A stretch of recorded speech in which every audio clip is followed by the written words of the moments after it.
Ang sa akin lang naman, nagbibigay lang ako ng komento kasi hindi mo man lang pinaghandaan na maayos ang birthday ng anak mo. Gumastos ka na nga lang rin, hindi mo pa pinili yung mas magpapasaya sa iba. Tingnan mo na nga lang, ang liit ng lugar mo. Ang kaunti pa na upuan. Tapos ang naka-reserve na upuan para lang sa mga ninong at ninang. Paano naman kami mga bisita, di ba? Nagmamasid lang ako dito sa paligid kasi gusto ko rin naman maging maayos lahat. Kaso mukhang minamasama mo. Tapos yung pagkain halatang tinipid din. Ate Vivian, hindi mo na kailangan magmasid. Kung anong nangyayari ngayon, ito na mismo yung plano namin. Ang mahalaga sa akin, mairaos namin ang kaarawan at binyag ng anak ko. Hindi ko na kailangan magpaka-stress pa sa sasabihin nyo at sa mga napupunan nyo ngayon. Uulitin ko ulit, ang party na to ay para sa anak ko at hindi para sa inyong mga bisita. Kaya ganito ang ginawa ko para makapag-enjoy ang mga bata, hindi para magreklamo ang mga matatanda. Wala naman dapat problema, kayo ang nagbibigay ng problema. Ayoko mainis ngayong araw dahil gusto kong masaya lang kaming pamilya para sa anak ko. Kung hindi ka masaya, go! Maluwag naman siguro ang daan paalis dito, di ba? Walang pipigil sa'yo. Umalis ka, kaysa ikaw pa magdala ng stress sa mga tao rito. Kasi kung ako lang, wala akong nakikitang problema sa kanila. Lahat sila masaya ngayong araw. Ay sus, napakayabang. Sa bawat handaan, hindi talaga nawawala ang mga taong nag-uuwi ng pagkain. Ang ilan, pinahihintulutan ng mga naghanda bilang tanda ng kabutihang loob. Ngunit may ilan ding katulad ni Vivian. Walang pakundangan kung kumuha at dumadalo kahit hindi imbitado. Dahil sa ganoong asal, natututo siyang harapin ang mga parusang dulot ng sariling kasakiman. Magagawa pa ba niyang takasan ito o dadalhin niya ang sakit hanggang sa kanyang kamatayan? Di ba nga? Ang sabi ko sa'yo, bago ka kumain, ibigay mo sa akin yung silandok ni kuya mo. Kakainis ka talagang bata ko. Hindi ka kasi nakikinig sa akin. Mas inuna mo pa kasing maglaro.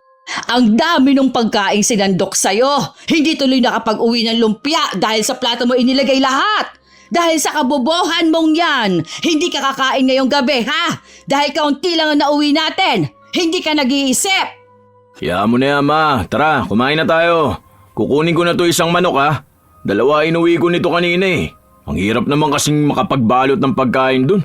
Kung maghigpit sila, akala mong sarap nila magluto. Ang labnaw nga ng sus na spaghetti nila eh. Paano kasing hindi ako maiinis sa bata na to? Ang hihirap magsabihan. Hindi ko alam kung may tumatatak pa ba sa utak ng mga yan. Ang tatanda naman na sana. Noon naman mga bata pa lang kayo, hindi naman kayo ganyan. Madali kayong utusan, lalo ka na. Kapag may handaan, talagang lagi kang alerto. Pagsabihan mo nga yung anak mo, ha? Ha? Kung ganyan siya palagi, ewan ko na lang talaga. Baka mapag-iwanan yan kada may handaan. Di ko nga alam sa bata na yan. Di ko na yun inaasahan sa mga handaan. Kapag nakakita na kasi yan ng pagkain, ako, kakain na kaagad. Na-stress ako dyan. Binigyan ko yan ng 2 cup ng gelatin, ha? Aba, si tanga. Ibinigay yung isa dun sa kalaro niya. Last na gelatin na nga lang yun eh. Nakipag-unahan pa ako. Ang utos ko sa kanya, umuwi na sa bahay at ilagay nga sa ref. Hindi ibigay sa kalaro. Inuuna ang ibang tao. Kaya mo na, matututo rin naman yan. Kumain na tayo. Hindi pa rin naaalis ang inis ni Vivian sa kanyang apo. Lalo pat sa lahat ng kasama niya sa bahay, yun lang ang mahina kung uutusan pagdating sa handaan.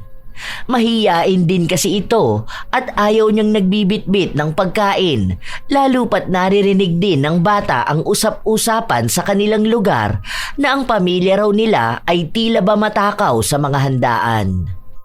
Bata pa lang kasi ang mga anak ni Vivian, sinanay na niya ang mga ito na huwag mahihiya kapag nasa handaan sila, lalo na kapag mag-uuwi sila ng pagkain. Sikat din siya sa kanilang lugar na kahit hindi naman siya imbitado, nagpupunta siya sa handaan. Hindi lang siya, maging ang buo niyang pamilya. 5 ang anak ni Vivian at 2 ron ay may asawa at anak na. Pero kahit na ganon, nakatira pa rin sila sa iisang bahay. Malaki ang natitipid nila sa pagkain kapag may handaan malapit sa kanila. Iisa lang ang may trabaho sa kanila, ang pangalawa niyang anak. Si Jomar, na siyang panganay, tambay ito at nagtatrabaho lang depende kung may mag-uutos sa kanya. Isang araw, habang nasa tindahan si Vivian, dumating ang isa niyang kakilala. Uy, di ba birthday mo na bukas? Ilang taon ka na? 50 years old ka na, no? Ayos ah. Di ba ang sabi mo nun kapag 50 ka na, hahandaan ka ng mga anak mo ng bonggang-bongga? Natawa ang babae sa sinabi niya at tinanong kung paano niya naalala yun dahil wala naman siyang masyadong pinagsasabihan ng kaarawan niya. Nakapagtataka rin dahil hindi naman sila talaga magkaibigan para matandaan ang ganoong klaseng bagay sa kanyang buhay. Siyempre! Matatandaan ko talaga. Hindi pa naman ako makakalimutin. Ano ka ba? Naaalala ko pa naman ang mga birthday ninyo. Ano? Kasi, hindi ba, last year, naalala ko pa nga na nag-order kayo ng lechon. Kaso, na-scam kayo? Ay, nakakainis yun ano. Abang na abang pa naman ako nun. Pero sana ha, ngayong birthday mo, tunay niya talaga na may lechon. Hindi mawari kung natutuwa ba ang kausap sa mga salitang lumabas sa kanyang bibig o may halo itong inis. Nang matapos bumili ng babae, agad na rin naman itong umalis. Nagtanong pa si Vivian kung anong gagawin para sa kaarawan noon kinabukasan pero hindi na sa kanya sinabi. Hindi rin naman siya inimbitahan kung sakali man na may handaan silang magaganap. Kinabukasan, maagang nagising si Vivian. Inasikaso niya ang mga bata niyang anak, pati na rin ang mga apo niya. Pinaligo niya ang mga ito at binihisan. Nagsuot din siya ng maayos na damit. Oh, tandaan yung sasabihin ko ha. Alam ko may lechon yan sila kasi imposible na wala dahil kauuwi lang ng anak nun galing abroad. Oh, ito ha. Huwag kayong tatanga-tanga. Sinasabi ko sa inyo, baka kung ano na naman gawin ninyo ha. Kapag kainan na, huwag kayong kukupad-kupad dahil baka maubusan kayo ng pagkain. Sumunod ka agad kayo sa akin, ha? Ako magsasandok ng pagkain ninyo. Tapos, huwag ninyong kakainin muna ha. Iuwi nyo sa bahay. Takpan ng maigi dahil baka kainin ng pusa. Tapos, saka kayo bumalik doon para kumain. Walang gagalaw ng lechon, ha? Sa'yo ko ipadadala yung lechon, Kokoy. Habang tinuturuan ni Vivian ang mga bata ng kanilang gagawin, pumasok naman ng bahay ang panganay niyang anak. Nakahubad pa ito habang nagkakamot ng malaki niyang tiyan. O bakit? May handaan ba? Sino may birthday? Ano ka ba naman, Jomar? Pahuli-huli ka na naman na. Birthday ni Annalyn, 50 years old na yun. Panigurado akong maghahanda yun ng bongga. Alam mo naman mga anak nun, mga big time na. Di naman yun maghahanda dyan. Umalis kaya sila ngayon. Kakain na lang daw sila sa labas. Di mo pala alam. Kaya nga wala ka naririnig na videoke, di ba? Kung may handaan yan sila, sana alam ko na kahapon pa lang. Dahil mag-aarkilay ng videoke. Tambayan ko doon kina Ray Cuba eh. Totoo ba yung sinasabi mo? Bakit naman sa labas sila kakain? Grabe naman yung mga ganyan tao. Umiiwas sa celebration dahil ayaw magpakain ng mga kapitbahay. Ay sus! Porket umasenso lang dahil sa mga anak niya. Ay nagbago na ang ugali. Ayaw nga raw kasi nilang magluto dahil maasikaso pa. Gusto nila yung sila lang daw pamilya. Di ko alam kung saan sila kakain pero dyan lang naman daw. Ang yabang pa niya na kapag 50 years old siya, magpapalitsyon siya. Ay siya! Magsibisa ulit kayo. Itabi niyo ng mga damit ninyo. Baka marumihan yan. Wala kayong isusuot na matinong damit sa birthday ng anak ni Gia. Magbe-birthday na pala yung anak nun, no? Oo, at hanggang ngayon hindi pa rin kilala kung sino bang tatay ng bata. Wala naman rin ata siyang pakialam sa mga chismis na yan. Balita ko pa nga may afam yun na magpapadala ng pera sa kanya panghanda para sa binyag at birthday ng anak niya. Uuwi nga raw yung apam niya. Sure ba na maghahanda yun sa kanila? Mamaya lumabas lang sila o kaya mag-kids party sa McDo o Jollibee. Ganun pa namang ginagawa ng iba. Kapag ganun, iilan lang imbitado dun. Tapos bawal pa takeout kasi bilang yung pagkain.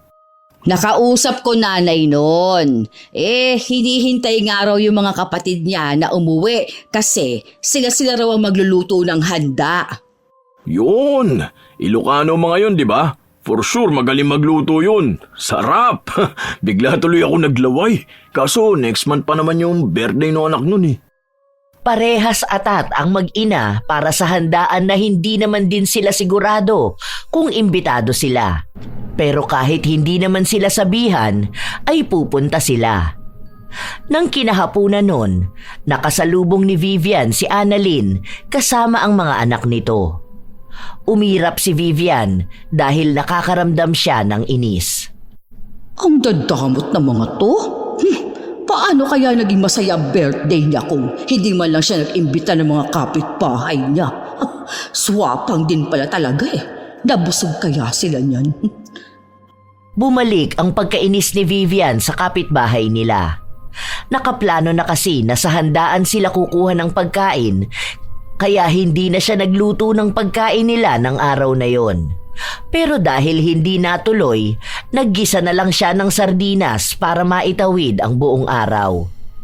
Ilang linggo pa ang lumipas, nakaabang si Vivian sa kung sino ba ang may susunod na handaan. Hanggang sa isang araw, Death anniversary nung tatay ni Dewey. Nagpakatay sila ng 2 baboy para nga sa lulutuin nila bukas. Bukas na pala yun. Sige, anong oras kaya ang kainan nun? Umaga raw pupunta silang sementeryo tapos may dasal-dasal pang ganun bago kakain. Pero pwede naman tayo mauna. Kasi hindi naman tayo pupunta dun sa sementeryo eh. Ang may iwan dito sa bahay nila yung hipag ni Dewey. Ayun, sakto! Yung mga bata ha. Pagsabihan mo na para hindi sila para mga tanga doon. Panigurado ang daming tao niyan kasi uuwi yung mga kamag-anakan nila. Hindi naman yun magpapakatay ng baboy kung simpleng putahe lang ang lulutuin nila. bago pa man matulog si Vivian, inihanda niya ang mga plastik na paglalagyan niya ng pagkain. Maaga rin siyang gumising kinabukasan para asikasuhin ang mga bata. Paglabas nila ng bahay, nakita nila na umaalis pa lang ang pamilya ni Dewey. Ang ilan sa mga kamag-anak noon ay kinausap niya at ang sabi ay pupunta pa lang sila sa sementeryo. Dahil doon, sinamantala na ni Vivian na malaya nga silang makakakuha ng pagkain. Pero pagpunta nila sa bahay ng kanilang kapitbahay, naiwan pala doon ang kapatid ni Dewey at ang asawa nito. Pati ibang mga kamag-anakan nila na nag-aasikaso ng pagkain at mga lamesa. Tutulungan ko na kayo mag-ayos. Ilang upuan ba kada lamesa? Kayo yung mga kamag-anak ni Dewey. Kayo yung nagluto? Kinukuha ni Vivian ang loob ng mga bisita para mabilis lang din siyang makadiskarte. Matapos niyang makipagkwentuhan sa mga yon, sinama siya sa kusina para bigyan ng ulam. Ang daming putahe, pero 2 Tupperware lang ang dala ni Vivian. Pinapuno niya ang lagayan kahit na may kalakihan yon. Wala namang problema sa mga nagluto dahil ang akala nila ay mabait lang talaga si Vivian. Agad na bumalik ng bahay ang ginang matapos niyang makakuha ng ulam. Ano na? Bilisan niyo na dyan. Lumabas na kayo. Naglalagay na sila ng pagkain dun basta ha. Yung sinabi ko sa inyo ha. Kapag sinandukan kayo sa plato nyo, diretsong uwi sa bahay. Tapos balik agad doon para makakain na kayo. Ikaw kulot ha, umayos ka. Huwag mo kong papaandaran mamaya ng hiya-hiya mo. Hindi ka bubusugin ng hiya na yan ha. Bilisan nyo na. Ayos Nakapag-uwi ka na pala kagad. Ang bilis mo naman makakuha. Oo, nadaan ko ba naman sa usap-usap yung mga yun? Ang dali lang utuin. Tapos ang sabi ko kung pwede na ba akong makahingi ng ulam. Kasi kako yung mga apo, pakakainin ko na sana. Ayun, nagbigay naman agad. Ang dami pa dong ulam. Mga 7 putahe pa ata yun. Ewan ano yung isa nilang niluluto. Ang gusto ko doon yung crispy pata. Uy, wow! Ang sarap naman yan! Sige, gusto ko yan. Naglaway naman agad ako. Di pa naman ako nag-aalmusal. Buong pamilya silang nagpunta sa kapitbahay nila at sakto naman na nagdatingan na ang pamilya ni Dewey at ang iba pang bisita. May iilan doon nakakilala ni Vivian. Nang magsimula ng pumila para kumuha ng pagkain, sinenyasan na niya ang mga bata na makisingit na sa pila. May ibang nagsasandok, kaya pagdating sa bata, kakaunti lang ang inilalagay. Kapag nagsabi naman si Vivian, sinasagot lang sa kanya na bumalik na lang ang mga bata kapag gusto pa nila. Nang hihinayang sila na baka hindi maubos ang pagkain at masayang lang. Iuwi mo na yan. Ano pang hinihintay mo? Para makapila ka na at makakain. Sumagot ang apo niya na hinihintay lang nito ang kanyang tita, ang bunsong anak ni Vivian. Mauna ka na. Baka mamaya makita pa kayo na sabay kayo umuwi na may bit-bit na pagkain eh. Kahit kailan ka talaga. Umuwi ka na. Tingnan mo ha. Yari ka talaga sa akin kapag naubusan ka ng pagkain dito. Alam mo nga daming taong nakapila oh. Mga mukhang timawa pa naman ng mga yan. Sige na, bilisan mo na. Kahit na nahihiya ang bata na umalis, sinunod niya pa rin ang kanyang lola. Alam niya rin kasi na kapag nagalit pa ito, baka mapuno na naman ng bakat ng kuko ang kanyang katawan sa panay kurot sa kanya. Habang kumakain si Vivian, pinagmamasdan niya ang mga anak niya at apo niya. Kumakain na ang mga ito. Mas lalo rin si Jomar na punong-puno ang plato at para bang nakikipag-unahan kumain. Oh, Jomar! Dahan-dahan ka lang dyan, baka ka naman mabulunan. Wala kang kaagaw sa kinakain mo. Nandito ka palagi ah. Akala ko ba nasa Manila ka ngayon? Oo nga, ang sabi ng kapatid mo, susunduin mo raw yung jowa mo ah. Ah, hindi. Bukas pa yun. Dumaan lang ako rito kasi nag-chat sa akin si Jess. Pinapapunta nga ako. Nakakahiya naman kung tatanggi ako. Saka gusto kong tikman yung luto nila. Baka kasi may mapakiusapan akong kamag-anak nila na pwedeng magluto para sa binyag ng anak ko. Hindi kasi makakapunta yung tita ko na magaling magluto eh. Oo nga lapit na nun. Ang dami mo sigurong ihahanda Kung ako lang sana, ang gusto ko nga sa Jollibee na lang. Tapos mga bata ang andoon kasi children's party naman yun. Ang kaso, sabi sa akin ng nanay ko sa bahay na lang dahil mas maganda raw yung ganun. Tapos unang punta pa ng boyfriend ko rito para daw maiparanas yung party na meron sa Pilipinas. Saka yung ibang kamag-anak at ninong-ninang nung anak ko galing din ibang lugar. Wow, ayos ah. Mukhang big time talaga. May lechon ba dyan? Hindi ko pa alam eh. Pinaplano pa namin ngayon. Ang dami kasi naming inaasikaso. Tapos yung sa cake pa, mga souvenir at loot bags. O sige te, wait lang, punta na ako doon. Ay, wait lang ha. Papasok ka ba sa kusina? Pasuyo mo naman ako kay Jess Sabihin mo na pahingin ako ng ulam. Pabalot lang kahit kaunti. Para pag uwi ng isa kong anak galing work, may pang-ulam siya. Bakit hindi na lang ikaw ang magsabi ate? Magbibigay naman yun. Nahihiya kasi ako Sige na. Sige ate, sabihan ko siya. Eto, bigay mo sa kanya ha. Plastic ka na paglalagyan ng ulam. Ready ka masyado ate? Sharon na Sharon talaga ang datingan O sige, punta na ako doon. Abot ko na lang pagdaan ko rito. Hindi alam ni Vivian kung maiinsulto ba siya sa sinabi sa kanya ni Gia. Pero matagal na siyang binabansagan na Sharon dahil nga sa hilig niyang magbalot tuwing may handaan. Kapag nakikita siya ng mga tao, alam na kaagad na hindi siya aalis hanggat wala siyang bit-bit na pagkain. Minsan may nakakaaway siya, lalo na kapag limitado lang ang handa at hindi na kayang magbigay ng pabalot sa iba. Ilang araw pa ang lumipas, palaging naghihintay si Vivian kung sino ang susunod na magkakaroon ng kaarawan o may magiging handaan sa kanilang lugar. Nakaabang din ang kanyang anak dahil mabilis itong nakakasagap ng balita, lalo pat madalas itong nasa labas ng bahay at tambay. Habang nagtitingin ng kalendaryo si Vivian, biglang dumating ang anak niya. Ano yan, ma? Bakit may sinusulatan ka dyan sa kalendaryo? Ito yung mga susunod na handaan. Tingnan mo to. Sa linggo, birthday nung anak ni Chiquito. Kaso ewan kung maghahanda to. Kasi alam mo na, mahirap lang yon. Walang panggastos ba? Naalala mo last year, yung pansit at lumpia na nga lang ang handa kulang pa sa rekado. Baka ngayon hindi yun maghahanda dahil wala siyang trabaho. Pero nilista ko pa rin para kahit papaano handa tayo syempre. Tapos sa Miyerkules, ayan, ang bongga. Birthday at binyag ng anak ni Gia. Dito tayo dapat mag-focus. Alam ko, madaming palaro dito kasi puro bata ang nandun Yan pala sa birthday nung anak ni Gia. Alam mo ba kung kanino yan magpapagawa ng cake? Kay Lexi, 3 layer ng cake. Alam mo naman na ang mahal ng cake kay Lexi. Feeling ko sa cake pa lang yan 5,000 na. Ay hindi, baka lagpas pa kasi may cupcakes tapos cookies. Tapos naghahanda sila para sa mga palaro, pabitin, hampas palayok, mga ganun ba.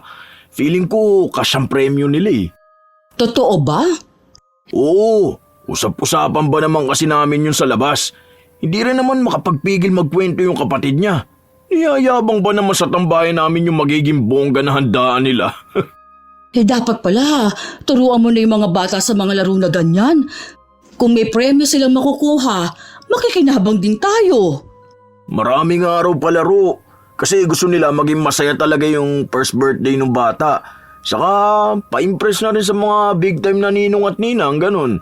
Dami rin daw kasi talagang bisita Yung buong harapan ng bahay nila, aayusin pa yun. Kasi doon gaganapin yung birthday. Grabe talaga, no?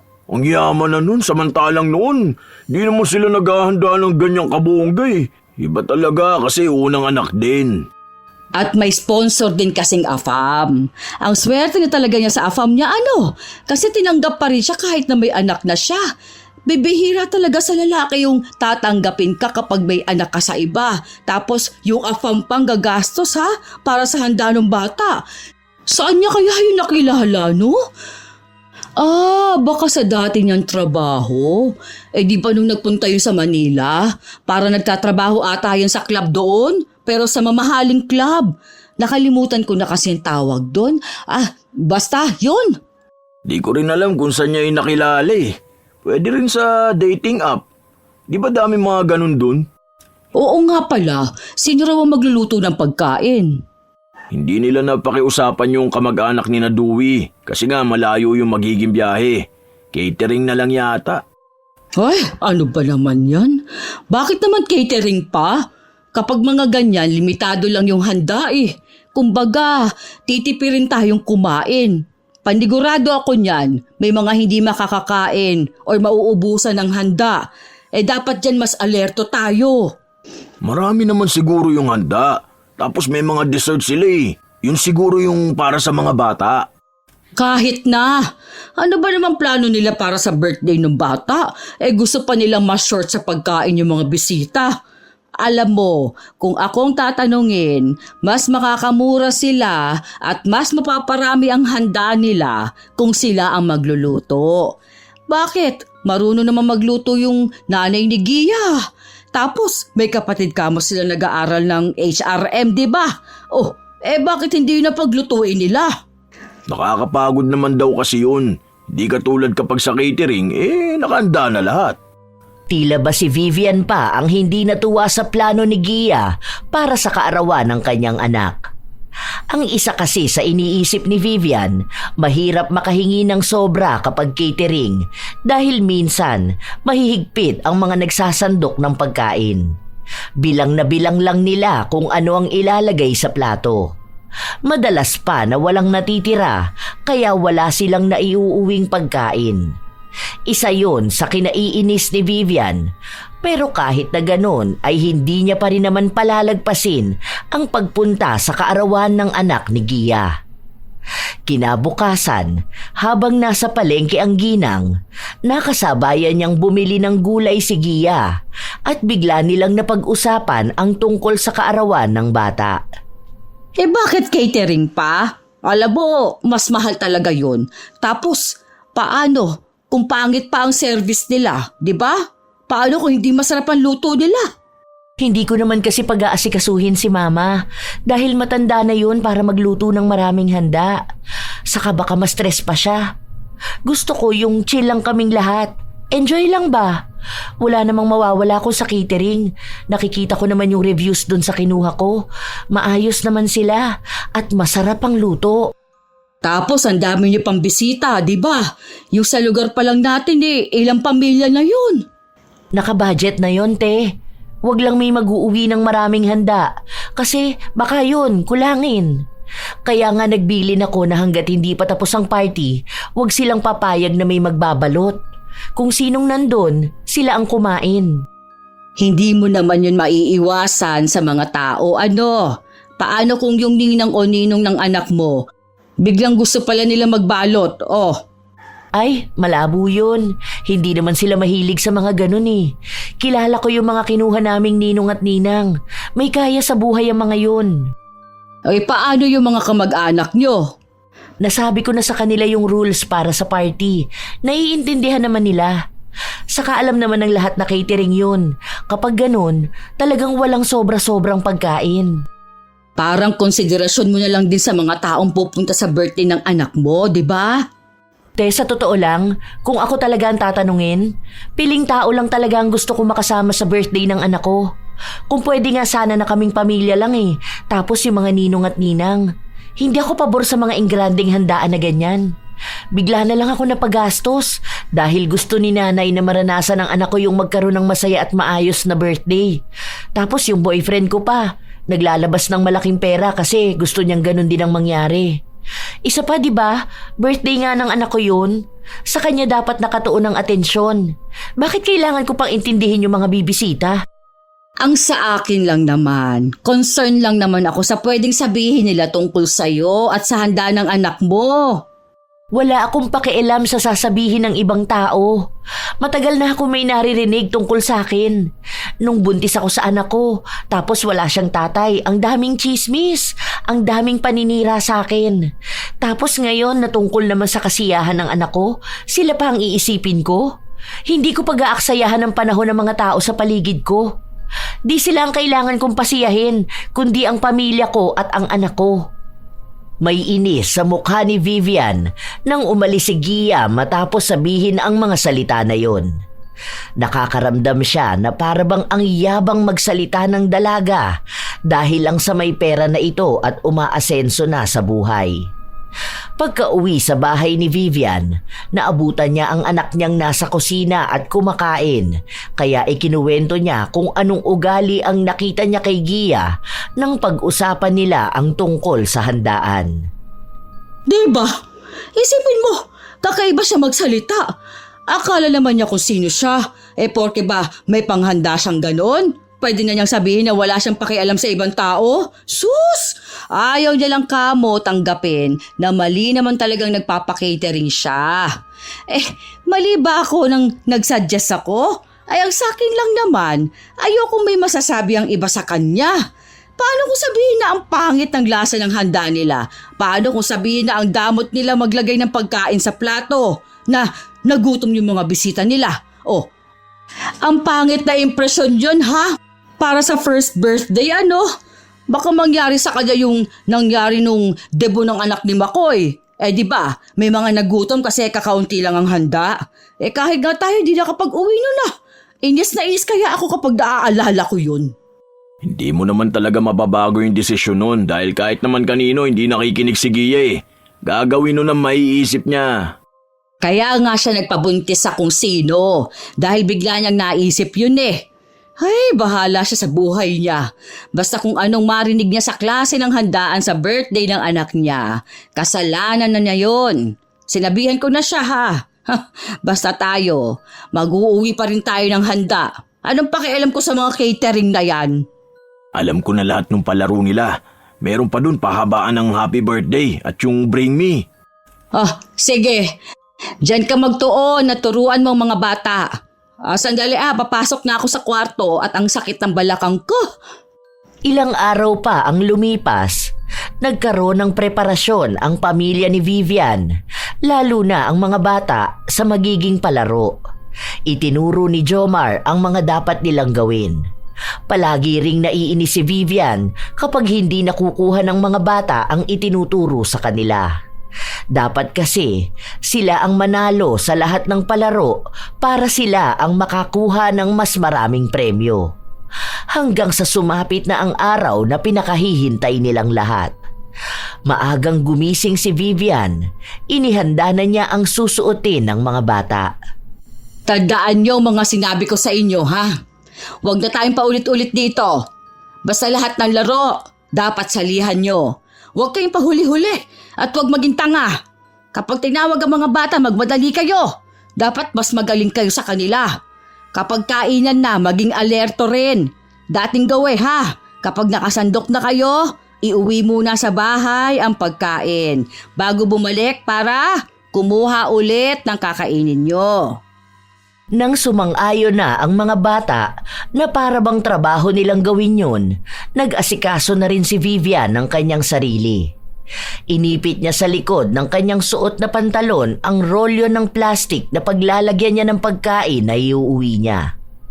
Hindi siya papayag na pipigilan siya o wala man lang siyang maiuuwi.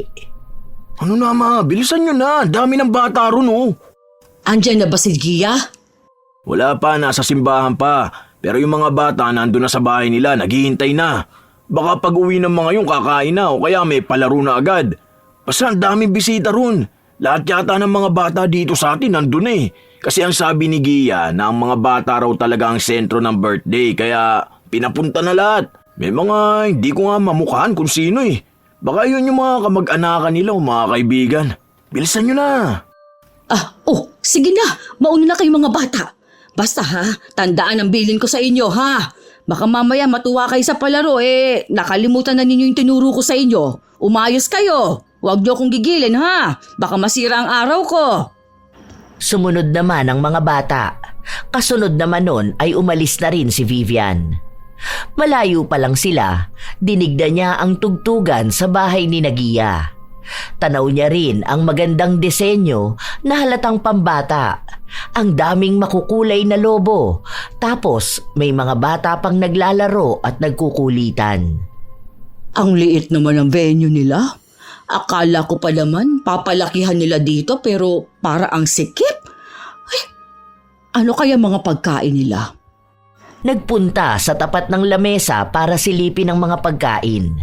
Nagtangka siyang buksan yon pero pinagsabihan siya ng nagbabantay na bawal munang buksan dahil bili ni Gia na sakalang daw nila pwedeng buksan ang pagkain kapag dumating na sila. Hindi pa kasi nakakakuha ng litrato ang pamilya nila kasama ang mga handa. Napakasela nyo naman. Tinitingnan ko lang kung ano mga yan ha. Akala nyo naman kukunin ko lahat. Ilang piraso lang yung handa na yan. Halatang tinipid ng budget. Akala ko ba malaking perang binigay sa kanya ng lalaki niya para sa birthday ng anak niya. Tapos ganyan lang ang gagawin niya. Baka kasi kinurakot niya yung budget nila. Kasi malamang kayo nagluto, di ba? Pwede niyo yung bawasan. Mukha rin namang hindi kayo masarap magluto. Mabuti na lamang at mabait ang dalawang dalagita na nagbabantay ng pagkain at sinabi lang kay Vivian na hindi sila nagbawas ng kahit na ano.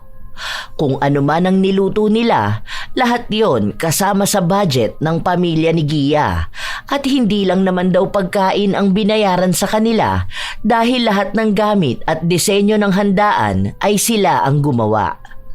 Sus! Ang dami niyong pinapaliwanag. Tingnan mo! Maya-maya niyan, magbibigay kayo sa amin ng pagkain na kakaunti lang. Kapag ako talaga hindi nabusog, aawayin ko kayo.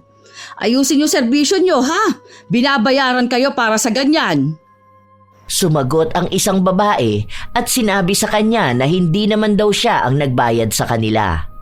Kung si Gia nga raw ay maayos silang kinakausap at hindi nagtanong ng kahit na ano sa inihanda nila, ano raw ba ang kanyang karapatan para pagsalitaan sila ng ganun? Hindi na kumibo si Vivian. Umirap lang siya at umalis. Nagpunta siya sa ibang parte kung saan naroon ang souvenirs na ibibigay sa mga bisita. Ano ba naman yan? Ang cheap naman yan. Hindi ko mawari kung pabangong maliit ba yan. Tapos dinikitan lang ng picture ng anak niya. Ay parang tanga. Ang pangit. Tapos color green pang napili niya. Kapag birthday ng lalaki dapat blue. Ewan ko ba sa desisyon ni Gia. May budget naman dapat. Tapos yung cake tingnan mo. Mukhang lumot pa. Ang mahal pa niyan Pinuna na ni Vivian ang lahat ng bagay na nakita niya. Mula sa maliit na venue, ang kulay ng mga gamit, ang pagkain, mga taong bisita. Lahat ay may panlalait siya na para bang siya ang naglabas ng pera para may magamit sa ganitong klaseng handaan. Ilang sandali pa ay dumating na ang pamilya ni Gia. Doon niya lang nakita ang nobyo nito. Ay! Bakit naman ganyang mukha nung afam niya? Akala ko pa naman pogi. Diyos ko, mukhang matanda naman na yan. Tapos panot pa Ang dry pa ng kutis. Mayaman ba yan? Maraming taong dumating at halatang abala si Gia at ang pamilya nito kaya hindi nila kaagad nabati ang mga tao.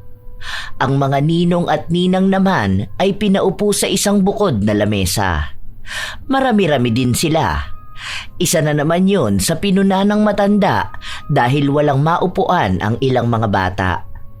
May maliliit kasing upuan sa gitna kung saan doon uupo ang mga bisitang bata. Dahil marami nga, ang iba ay nakatayo lang. Nagpatuloy na ang kasiyahan. May mga kumukuha ng litrato lalo na sa bata at sa pamilya ni Gia. Ilang sandali pa, lumapit si Jomar sa ina.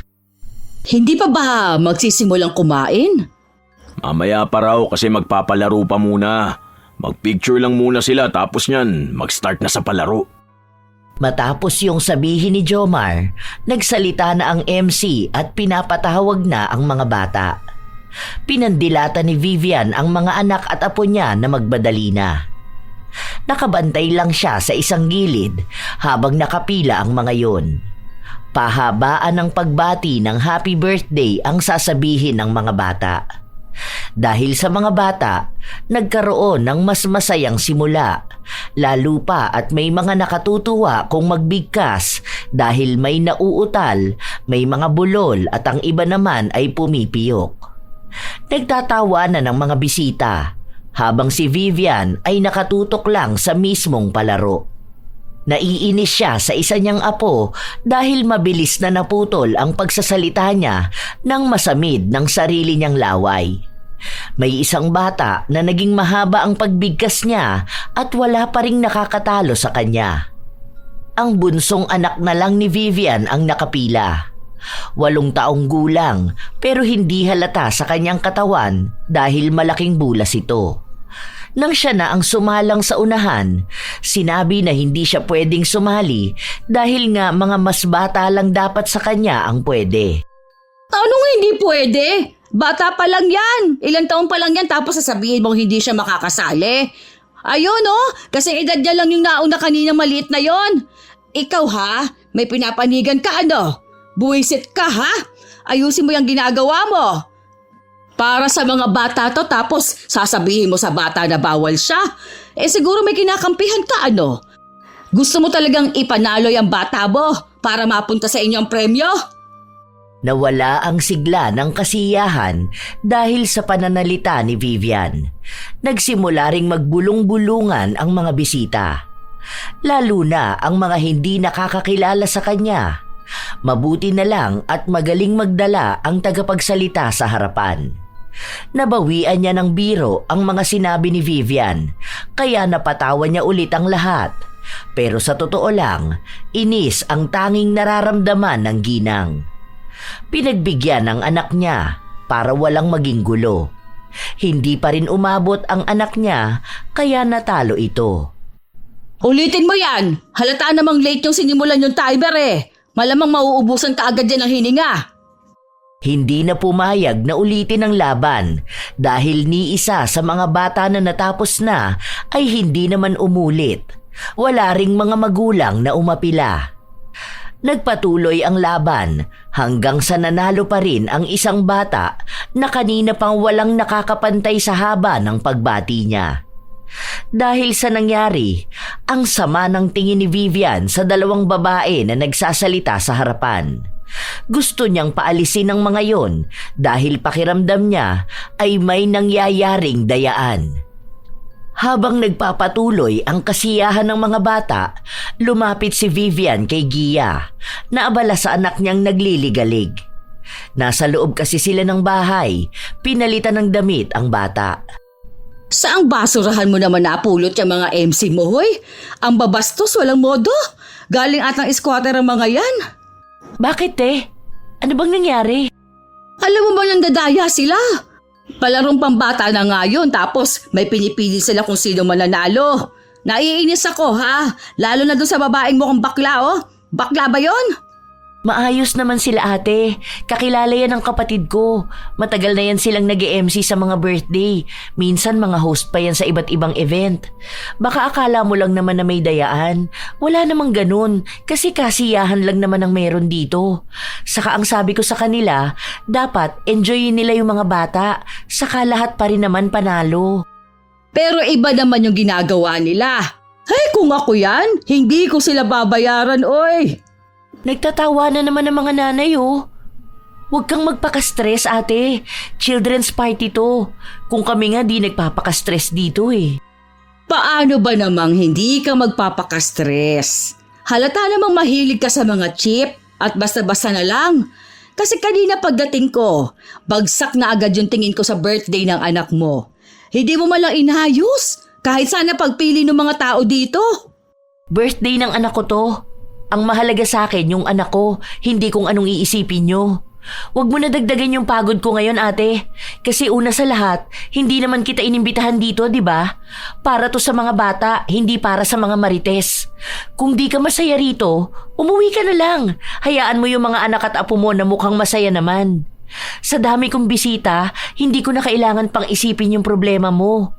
Kasi hindi naman para sa'yo tong event na to.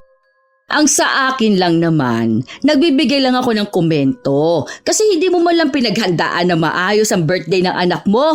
Gumastos ka na lang din, hindi mo pa pinili yung mas magpapasaya sa iba. Tignan mo na nga lang, ang liit ng lugar mo, ang konti pa na upuan. Tapos, ang naka-reserve na upuan para lang sa mga ninong at ninang? Paano naman kami mga bisita, di ba? Nagmamasid lang ako dito sa paligid kasi gusto ko rin naman maging maayos ang lahat. Kaso, mukhang minamasama mo. Tapos yung pagkain halatang tinipid din. Ate Vivian, hindi mo na kailangan magmasid. Kung anong nangyayari ngayon, ito na mismo yung plano namin. Ang mahalaga sa akin, mairaos namin ang kaarawan at binyag ng anak ko. Hindi ko na kailangan magpaka-stress pa sa sasabihin nyo at sa mga napupunan nyo ngayon. Uulitin ko ulit ang party na to ay para sa anak ko at hindi para sa inyong mga bisita. Kaya ganito ang ginawa ko para makapag-enjoy ang mga bata, hindi para magreklamo ang mga matatanda. Wala naman dapat problema, kayo ang nagbibigay ng problema. Ayoko mainis ngayong araw dahil gusto kong masaya lang kaming pamilya para sa anak ko. Kung hindi ka masaya, go! Maluwag naman siguro ang daan paalis dito, di ba?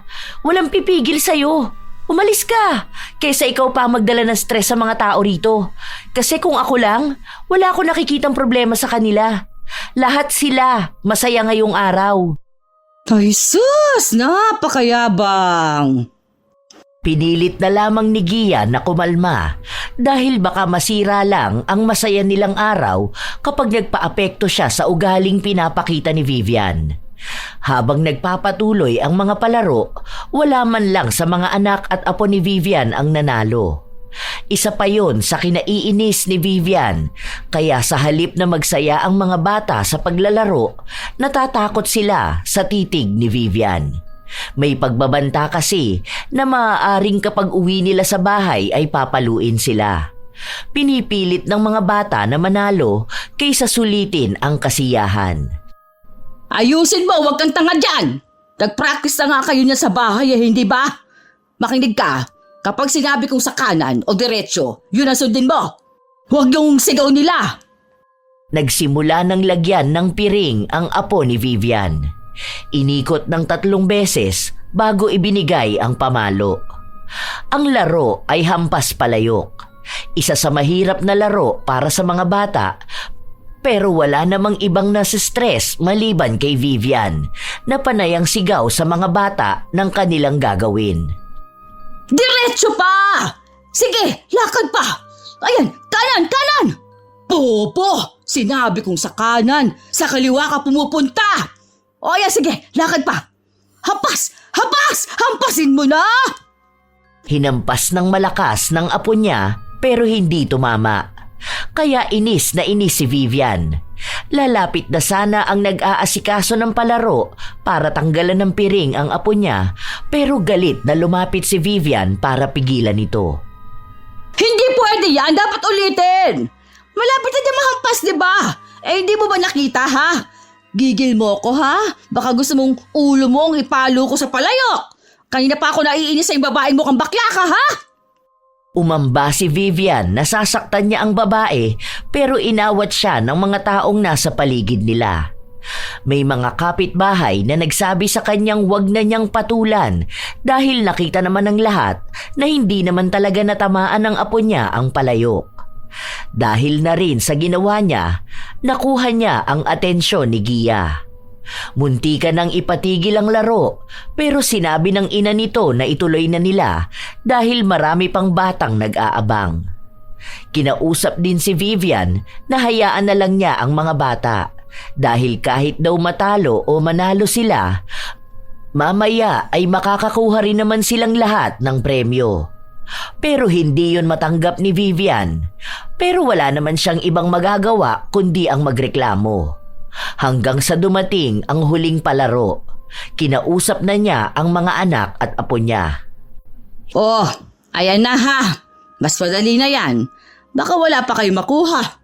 Kapag bumaba na yung pahila nila, kunin yung lahat ng maaabot nyo ha. Lalo na yung pera. Mas matatangkad kayo sa mga bata na yan. Kung pwede kahit nahawak na nila, hilain nyo pa rin. Itulak nyo para kayo makakuha na mas marami. Inis na ako sa inyo ha. Wala man lang kayong naipanalong laro. Ang hihina nyo, mga buwisit kayo. Hiyang-hiya ang mga bata dahil sa patuloy na pagpapagalit sa kanila ni Vivian. Ang gusto lang naman nila ay ang maglaro pero hindi talaga nila magawa dahil obligasyon nilang makapag-uwi ng premyo. Nagpatuloy ang laro. Ang daming batang nakaabang. Nang magbabataas ang pahila, ang daming bata na nakakakuha ng nakasabit, may mga natutumba pa hanggang sa napansin ni Vivian na naitulak ang apo niya. Kaya sa inis niya, hinablot niya ang isang bata at siya ang tumulak doon. Dahil sa ginawa niya, nagkaroon ng gulo, lalo na at sumabat na rin ang ina ng bata.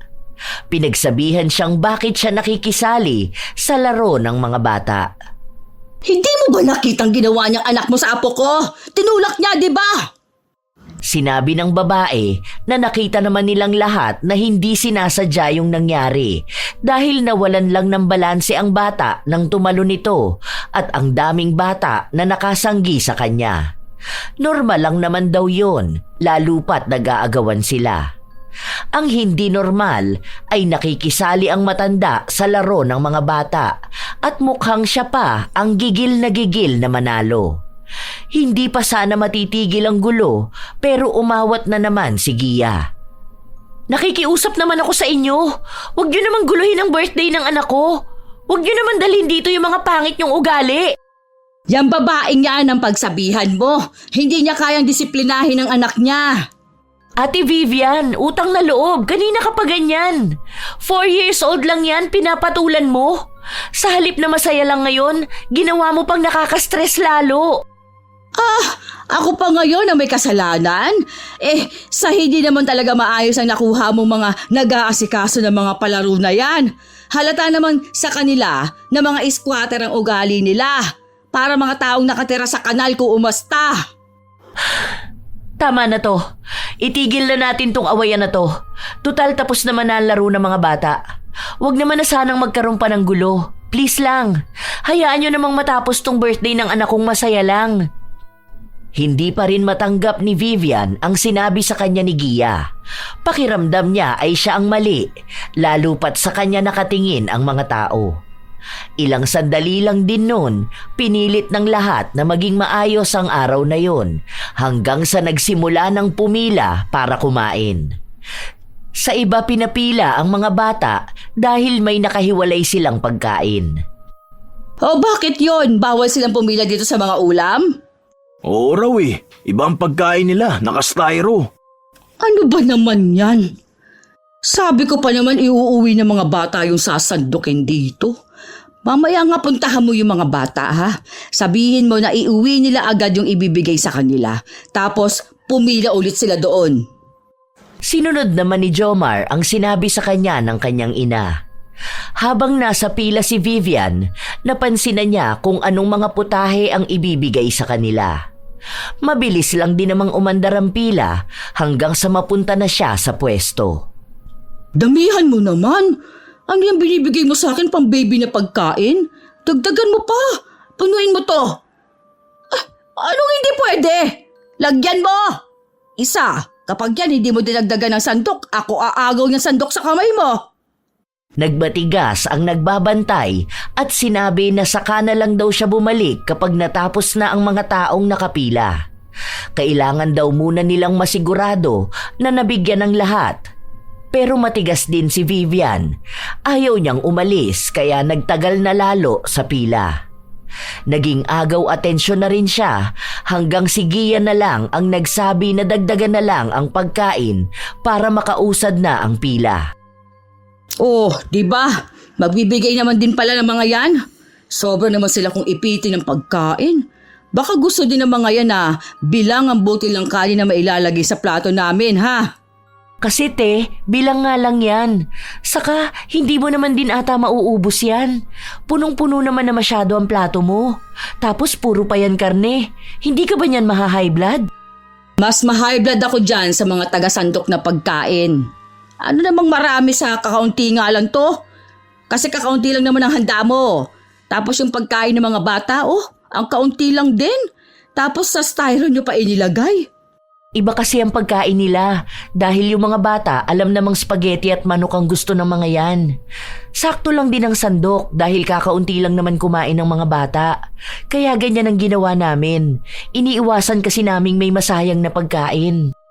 Asus, iniiwasan nyo ka mo magbigay ng maayos na pagkain sa mga bisita nyo. Naghanda pa kayo, di ba? Umalis ka agad si Vivian matapos niyang sabihin yon.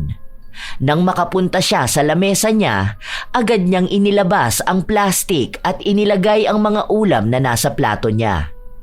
Dumating din ang kanyang anak. Punong-puno din ang plato nito ng ulam. Nang matapos nilang maitabi yun, bumalik sila para kumuha ng makakain nila. Nakilala sila ng nagbibigay ng pagkain pero hindi na lang nagsalita dahil nga baka magalit lang ito sa kanila. Menudo ba to? Ang pangit naman ng lasa nito. Ang liliit ng mga hiwa. Yung sarsa para mantika lang. Nakakauta masyado. Ay, ito na nga ba yung sinasabi ko? Ang gastos sila sa catering tapos palpak yung luto. Ang dadamot pa magbigay ng pagkain ng mga staff na yan. Kasi pangit ng mukha nila yung lasa ng ulam. Wala na nga dun, naubos na. Narinig ko na lang na di na nakakain yung iba. Ngayon naniniwala na sa akin si Gia na hindi talaga sasapat yung pagkain sa mga bisita pa lang. Pero may kukunin pa yata. May pinaluto pa ulit sila eh. Pero mamaya pa yun kasi may mga bisita pa raw na darating. Pero sa mga bata okay naman, may mga natira pang pagkain. Ano, nakapag-uwi ba ang mga bata sa bahay? Yung salad na pinauwi ko kay Kokoy, nadala niya ba? Oo, nasa bahay na. Sabi ko nga sa kanila mamaya humingi pa sila tapos iuwi nila. Meron pang bigayan mamaya ng cookies at cupcake. Yun, pinapaabangan ko. O siya, sige pala. Uuwi na ako. Kukuha muna ako ng cake. Baka hindi ako mabigyan mamaya.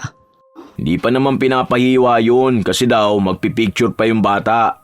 Puro sila picture. Hindi ba sila nananawa kanina? Ang dami na nga picture ng anak niya eh. Ano bang balak nilang gawin doon? Baka paglaki lang ng bata na yun, maging swail at tarantado lang din eh. Hindi nagpatinag si Vivian kahit pa sabihin sa kanya na huwag niya munang bawasan ang cake. Wala naman kasi doon si Gia dahil abala sa pakikipag-usap sa mga ninong at ninang ng anak niya. Nang makakuha na ng cake ang ginang, bumalik na siya sa bahay nila. Inayos niya rin ang mga pagkain na nauwi nila. Malaki pa rin ang pagkadismaya niya dahil kakaunti lang ang naiuwi nila. Balak pa naman sana niyang ipabaon ang ulam sa anak niya kinabukasan. Iinitin niya lang ito. Pero wala naman na siyang magagawa kung ganun lang ang handa ni Gia. Nang kinagabihan na yun, umuwi na rin ang mga bata at may bitbit na chocolate. Kasama rin nila si Jomar na halatang busog na busog at may bitbit pa rin sa kamay na pagkain. Alam mo ba ma, galit na galit si Gia. Bakit daw may hiwa yung cake? Ang balak daw nila kasi magpipicture pa ang anak niya ng solo katabi nga nung cake. Wala pa raw silang family picture doon. Magagalit pa siya. Para kaunti nga lang yung hiniwa ko sa cake. Ako kamong naiinis sa kanya dahil sa kakaunti niyang handa. Saka anong pinagsasabi niya na family picture? Sinong family? Yung afam niya na magiging tatay ng anak niya? Sus! Hindi pa nga siya pinakakasalan nun. Tapos gusto niyang family picture ang itawag niya. Ipapakain din naman yung cake. Ang dami pa nilang arte. Basta galit na galit siya. Ang sabi pa, nasira yung birthday nga ng anak niya. Feeling ko nga tayo yung sinisisi niya kung bakit hindi naging maayos yung party. Hey! Hayaan mo siya. Hindi talaga magiging maayos kung siya ba naman mismo hindi niya inayos ang preparation. Kahit na ilang araw na ang lumipas, hindi pa rin natitigil si Vivian sa pagsasalita ng masama tungkol sa naging handaan ni Gia. Nilalait niya lahat, paulit-ulit. Kahit sa ibang tao, kinukwento niya yon. May mga sumasang-ayon sa kanya, may iilan naman na nagsabing maayos naman. Ang mahalaga lang naman daw dapat doon ay kung paano nila mairaraos ang kaarawan at binyag ng bata. Pero para kay Vivian, kung wala silang naiuwing masarap at maraming pagkain, hindi maayos ang handaan. Kinukumpara niya sa iba ang handaan ni Gia. Dahil din doon, kahit na magkasalubong sila ni Gia, hindi siya nito pinapansin. Kahit na hindi ito magsalita, ramdam niyang may kinikim-kim itong galit sa kanya. Isang araw, nagtagpo na naman ang landas nilang dalawa sa handaan din ng kanilang kapitbahay. Kita mo to, Gia. Ayan, ang dami nilang handa at ang sarap pa ng luto. 1-year-old din anak niya ni Lotlot, di ba? Hindi pa afam ang kinakasama niyan. Partida. Napaghandaan nila ng bongga. Hindi katulad dun sa anak mo. Hindi ka kasi nakinig sa akin na dapat wag na catering. Kaya naman pala ang dami mong bitbit. Pati cake ng anak ko hindi mo pinalampas, no? Hindi pa nahihipa ng anak ko yung kandila, nahati mo na agad. Ang dami mong sinasabi, parang hindi punong-puno yung plato mo. Pati mga bata inuutusan mo pang magpabalik-balik sa pagkain. Hindi ka man lang ba talaga nahiya? Ako pa talaga mahihiya? Kanino naman ako mahihiya? Sa'yo? Aba, dapat ikaw mabahiya sa amin dahil naghanda ka ng ganong kaunti. Alam mo kung anong mali ko nun? Masyado ako naging open para mag-imbita ng mga patay gutom. Yun nga ang sinabi ko kay Lotlot na huwag siyang mag-iimbita ng kung sino-sino at baka makasira sa moment ng anak niya. Sa pagkakaalam ko, hindi ka imbitado, tama ba? Pero nagpunta ka pa rin? Ang malala pa, Kasama mo pa ang buong pamilya mo. Pustahan tayo. May plastic dyan sa bulsa mo na nakatago, ano? Kasi handa ka na magbalot. Aba, nahiya naman masyado si Sharon sa'yo. Ang kapal na mukha mong pagsalitaan ako ng ganyan. Hindi ko kasalanan kung nasira ang birthday party ng anak mo. Yung party na pang-squatter. Walang dating, cheap, baduy, boring. Ay, ano naman sa'yo kung hindi ako invited, ha? Ang sabi ni Lot-Lot, open naman sa lahat tong handaan. Kasi ang dami naman, oh. Di siya nagtipid, hindi tulad mo. Ayoko na makipagtalo sa'yo, lalo pa nasa handaan tayo ng ibang tao. Ayoko magkagulo kung paano ka rin ang gulo sa amin nun. Pero sinasabi ko sa'yo, mag-ingat ka sa mga handa na kinakain mo. Kasi baka yun na pala ang pagkain na magpapatigil sa'yo para makilamon sa handaan ng iba. Ang pangit pa naman magsalita niyang dila mo. Ikaw rin. Huwag mo nga akong pagbabantaan ng ganyan. Galit ka kasi totoong sinabi ko na walang kwenta yung handa ng anak mo. Hindi mo lang talaga matanggap kaya sa ibang tao mo sinisisi. Hindi na kumibo pa si Gia. Agad na rin siyang umalis at naiwan lang si Vivian habang kumakain. Kinabukasan nun, maagang nagising si Vivian dahil humihilab ang kanyang tiyan. Ilang beses na rin siyang pabalik-balik sa banyo. Napansin yun ng anak niya kaya nagtanong sa kanya. Parang may LBM ata ako ah. Pero kapag nasa banyo naman ako, wala namang lumalabas. Ay basta, bigla na lang sumasakit ang tiyan ko. Humihilab ba? Baka hindi ka natunawan dun sa kinain mo kagabi. Ano ba last na kinain mo? Hindi ko na matandaan. Ang dami naman nung nasa plato ko. Halo-halo ulam na yun eh. Kumain ka ba ng pansit? Narinig ko kasi sa kanila na medyo maamoy ng araw. Hindi kasi ako kumain nun eh. Oo, kumain ako pero wala namang problema. Maayos din naman ang lasa. Pero baka nga hindi ko lang din masyadong napansin ano. Aray! Ayan, humihilab na naman. Ang sakit talaga. Alam mo yung parang pinipilipit yung bituka ko. Ganun kasakit. May gamot naman dyan, uminom ka. Pero kain na muna tayo. Ininit ko na yung ulam. Sabay-sabay silang kumain pero hindi magawa ni Vivian na masiyahan. Dahil kahit kakaunti pa lang ang nakakain niya, humihilab ng malala ang kanyang tiyan. Isinusuka niya rin ang kinakain niya. Kahit na uminom siya ng gamot, walang nangyayari. Hindi nawawala ang biglaang paghilab. Minsan pa nga ay napapasigaw siya sa sakit. Ang akala niya, makalipas ang ilang araw ay mawawala rin yun. Pero isang linggo na, ganun pa rin ang nararamdaman niya. Nahihirapan na siyang kumain, nahihirapan pa siyang dumumi. Madalas siyang nakahiga at namimilipit sa sakit. Ang sakit. Apo ko, kuha mo nga akong maligamgam na tubig, iinom ako. Tapos lagay ka rin mainit na tubig sa tasa para ipapatong ko sa tiyan ko. Hindi na maipaliwanag kung anong klaseng sakit ba ang nararamdaman ni Vivian. Mabilis ding bumagsak ang katawan niya dahil hindi nga siya nakakakain ng maayos. Hindi siya makalabas ng bahay dahil natatakot siya na baka biglang umatake ang sakit ng kanyang tiyan. May pagkakataon pa naman na kapag nagawa niyang makakain ng kaunti, bigla na lang din nag-aalboroto ang tiyan niya para magbanyo. Yun ang hindi niya napipigilan, kaya minsan ay nagkakalat siya sa loob ng kanyang kwarto. Ma, pa-check up ka na kaya no? Di ba, nagpunta naman ako sa center. Wala naman silang naitulong sa akin eh. Nagbigay nga ng gamot, hindi naman effective. Sa ospital kaya? Huwag na, ang layo naman nun. Ilang oras pa biyahe natin. Paano kung bigla na lang bumigay itong tiyan ko sa biyahe, di ba? Nakakahiya naman kung sa loob pa ng bus. Iinom na lang ako ng herbal, magiging maayos din ako. Kahit na magpakulo ng kung ano-anong dahon si Vivian, hindi pa rin niya nakukuha ang kaginhawaan na nais niya. Kung kani-kanino na lang sila nagtatanong at ang sabi lang sa kanya, maaaring may sakit siya sa bituka na siya namang kinatatakot niyang mangyari. Paano kung totoo nga na may cancer na ako sa bituka? Yun pa naman ang ikinamatay ng lola ko noon. Tapos yung tiyahin ko, ganun din ang sakit. Hindi naman siguro, ma. Hindi naman yan ang sinabi ng doktor sa'yo eh. Ayaw mo naman kasing magpa-ospital. Hingi tayong tulong sa munisipyo, baka pwede sila magpahiram ng mobile car o ambulance.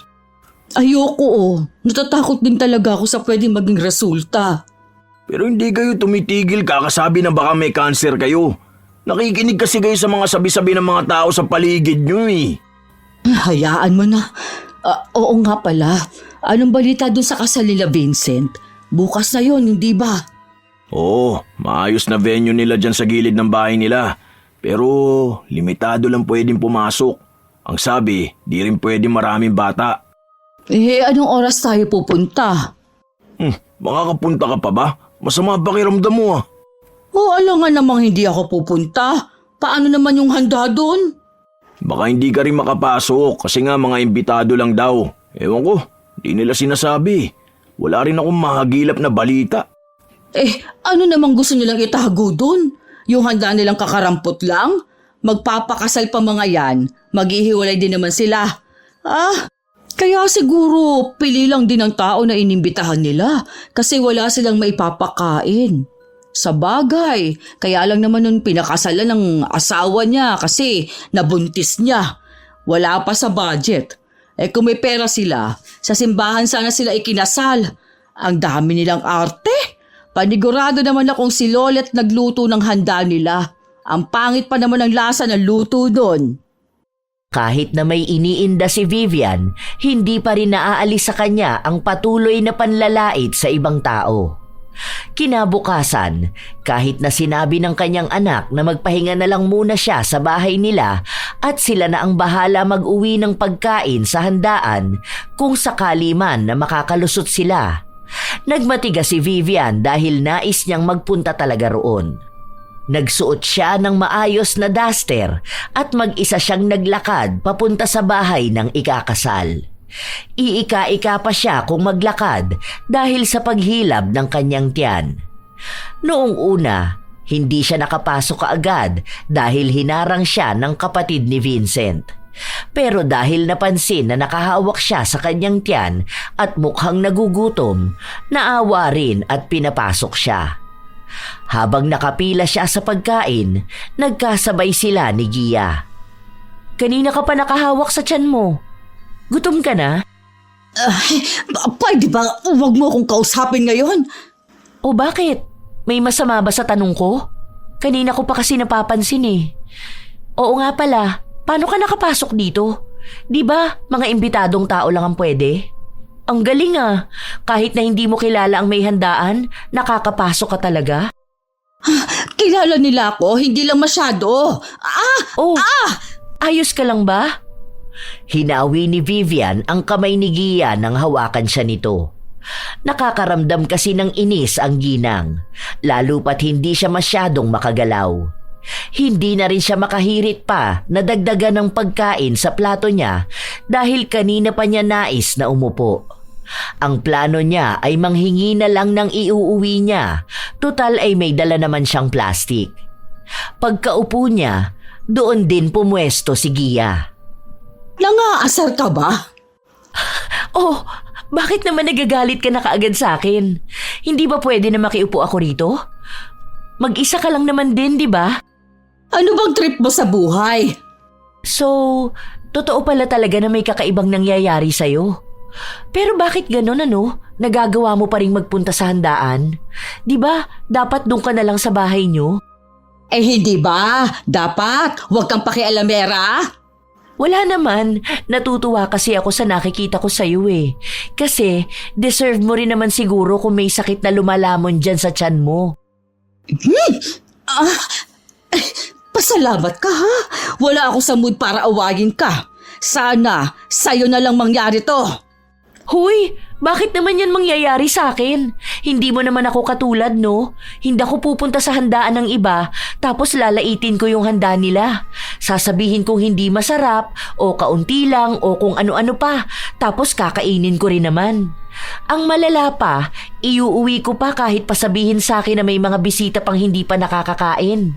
Alam naman natin pareho, nakilala ka rito sa atin bilang manang na mahilig mag-sharon. Makita ka pa nga lang ng mga tao, alam na nilang may bibit-bitin ka na pauwi. Dagdag pa na dala mo yung pamilya mo sa handaan na hindi ka rin naman imbitado.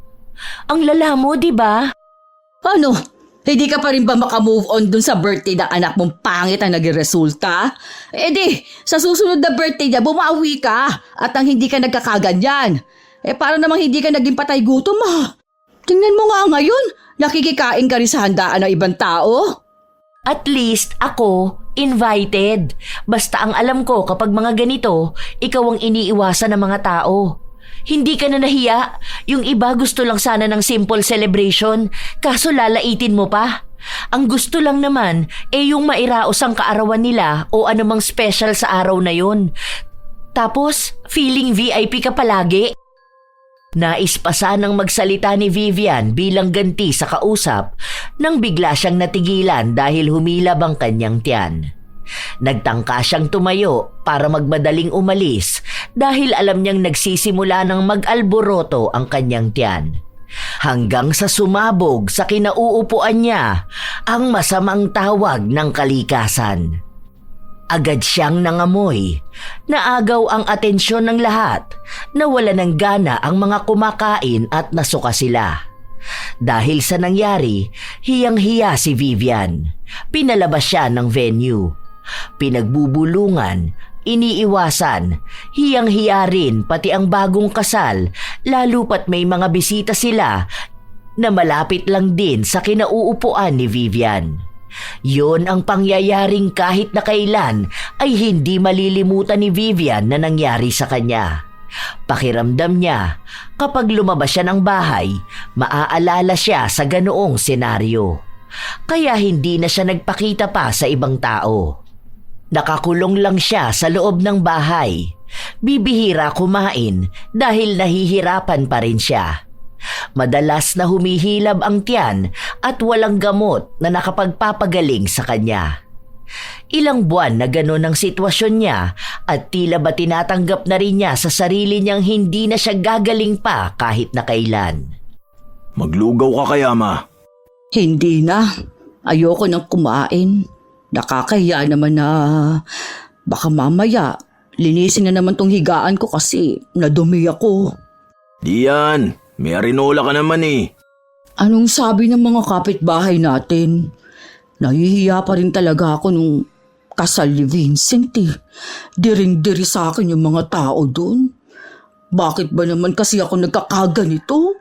Baka nga dahil masyado akong sugapa sa handaan, ano? Bakit naman yan ang bigla mo naisip? May nagiging epekto ba yun? Siguro? Ewan ko rin. Bigla ako na lang din napagtanto yung ganyan. Kasi, tama nga naman sila.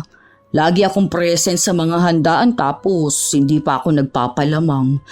Ako pa yung panay puna at lait. Kahit ako na lang naman yung nakikikain, hindi ba? Baka nasobrahan lang din ako sa pagkain ko. Ayoko ng ganitong pakiramdam, ang hirap. Sana naman gumaling na ako. Walang nagbago sa nararamdaman ni Vivian. Umabot ng halos 1 taon. Nangangayayat na siya ng sobra. Hindi na siya makatayo sa kanyang higaan. Hindi na rin siya kumakain. Hinihintay na lang niya ang kanyang kamatayan para lang matigil na ang sakit na nararamdaman niya. Ilang handaan na rin ang napabayaan niya at hindi na yon ang iniisip niya. Ang daming bagay siyang pinagsisisihan pero hindi niya alam kung paano niya iisa-isahin yun. Pati ang mga anak at apo niya hindi na rin nagpupunta sa mga handaan dahil sa hiya. Isang araw, habang nagpapahinga si Vivian sa loob ng kanyang kwarto, biglang dumating si Gia. May bit-bit itong Tupperware. May dala kong handa. Birthday ko ngayon. Walang tao sa bahay niyo kaya dumiretso na ako rito. Lapag mo na lang sa kusina para makakain yung mga anak ko mamaya.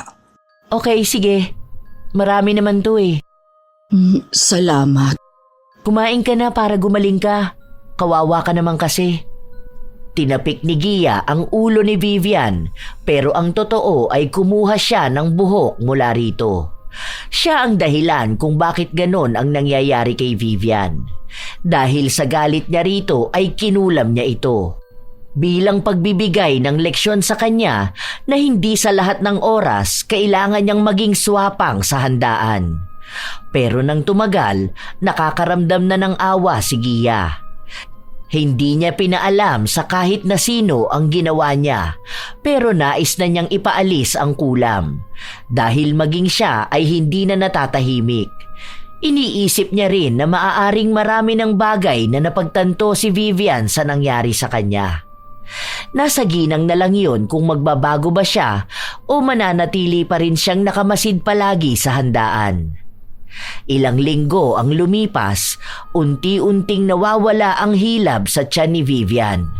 Nagagawa na rin niyang makakain ng maayos. 1 buwan pa ang itinagal, gumaling na siya. Hindi niya pa sigurado kung tuluyan na nga ba siyang gumaling o maaaring pahinga lang din muna yon ng kanyang sakit. Ano nang nararamdaman mo, Ma? Okay naman na.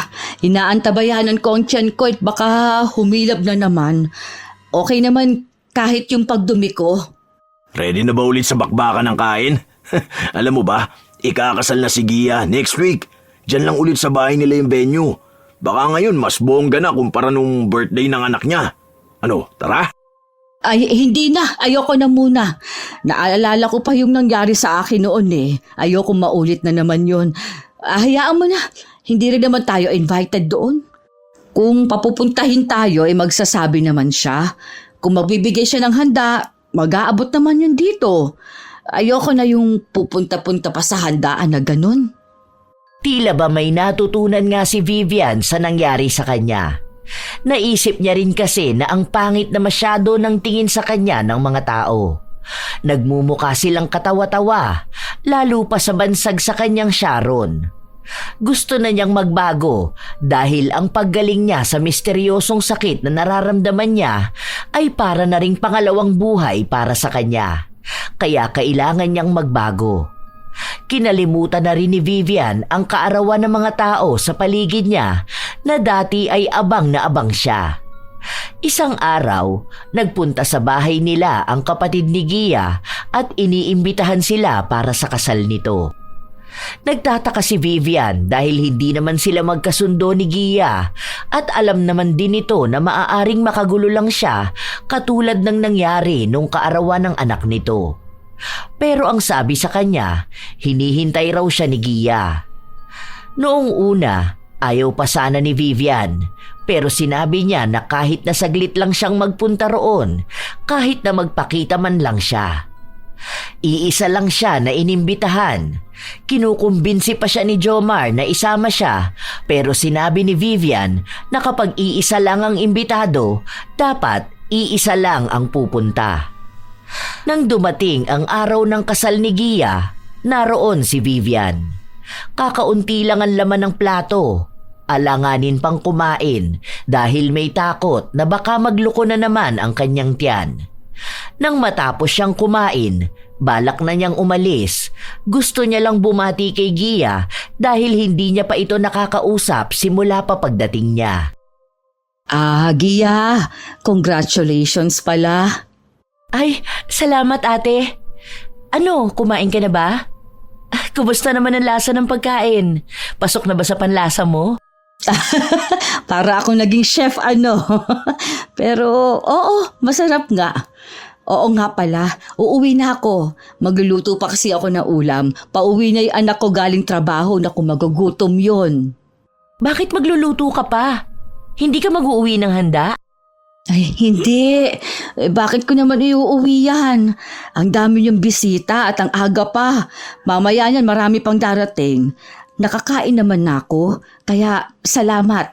Salamat ulit sa imbitasyon mo, ha? Sige na, ano ka ba? Magbalot ka na. Meron dun sa kusina. May dala ka bang plastic? Imposible naman na wala, di ba?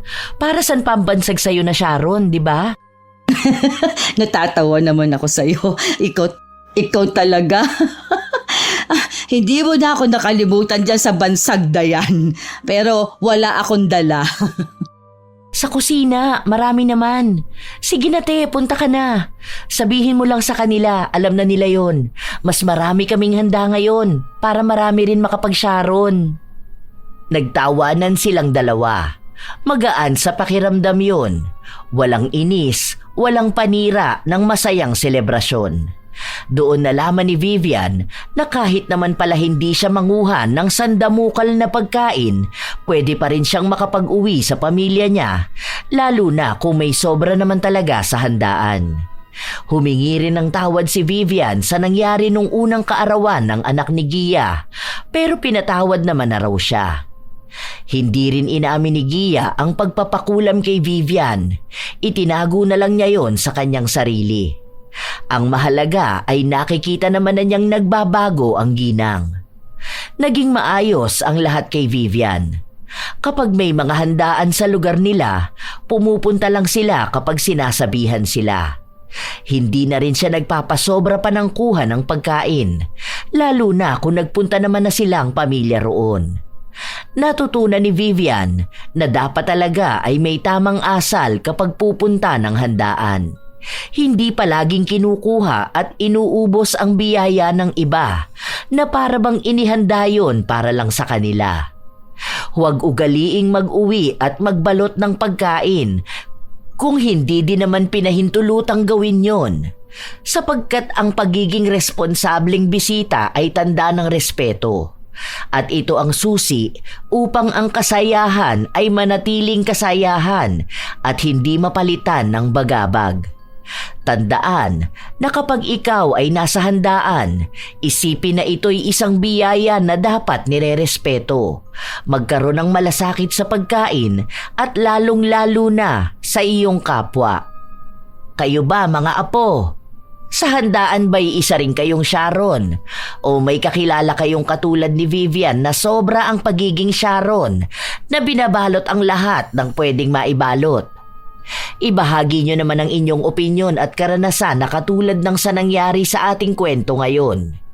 Nais kong mabasa kung paano nyo rin hinarap ang problema ng mga taong matindi ang pagiging isang Sharon.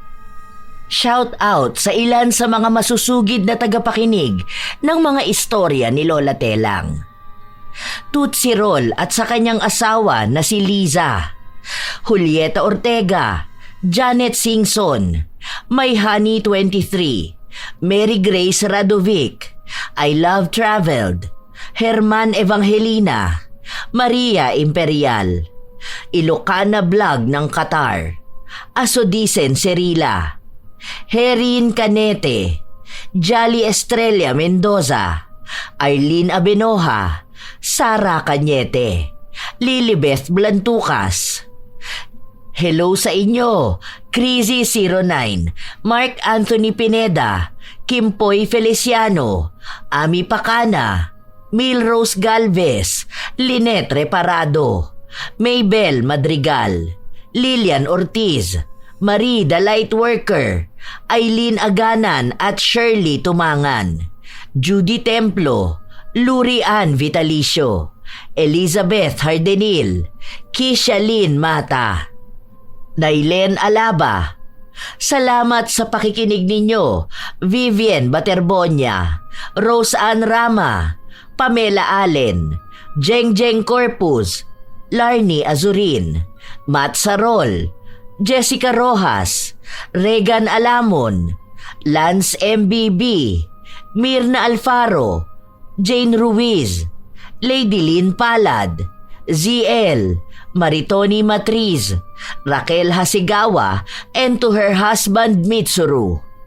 Shout out sa inyo, Lynn Hasigawa, Cherry Mukbang ASMR, Mystery Channel, Africa Montañez, Isidro Tumaliwan, Jenna Nolasco, Jim Cyrus, Willain Elicano, Febe Rañada, Genevieve Cadapan, Razon Yao, Cherry Coralde, Cheryl Bronyosa, Erjen Blanza, Sarah Jane Bataga.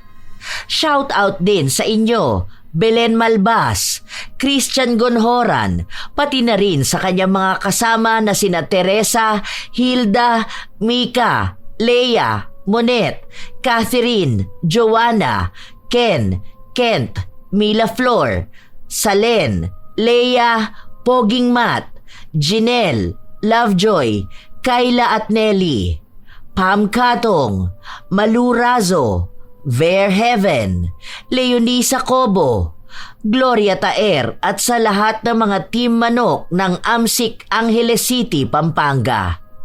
Ami Yong at sa kanyang mga minamahal na sina Ryan at Christian John Paul. Will Maleses, Gracia Balitaan, Mirasol Masuher, Criselda Ricamora, Kuya Gio, Francisco Neng, Sharon Dueñas, Mona Lisa Gambalan, Carmi Kayabyab. Isang mainit na shoutout din kina Cindy Crosswind, Lovely Rose Roa at sa kanyang napakagandang anak na si Princess Rain Roa Alawami, Jaime Constantino at kay Gia Gigi. Ito ang inyong Lola Telang at maraming salamat sa walang sawa ninyong pagsuporta, mga apo.